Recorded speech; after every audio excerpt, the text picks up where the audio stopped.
Health आणि food हा अत्यंत महत्त्वाचा विषय. Shriram is a very good cook I heard. Yes म्हणजे मी माझं कुकिंग जे काय मी शिकले मी त्याच्याकडनं जास्ती शिकले. म्हणजे आधी थोडंसं यायचं पोहे बिहे बनवायला वगैरे दॅट्स ओके, पण कधी असं किचनमध्ये जाऊन खूप काय बनवलं असं कधी झालंच नाही, कारण आय वॉज ऑलवेज वर्किंग.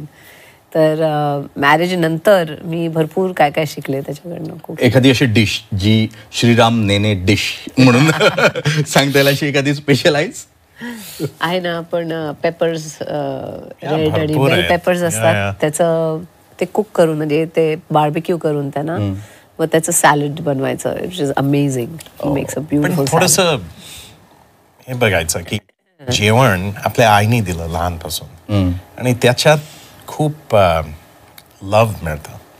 थोडी मजा आहे कुकिंग करायला एकी साथ.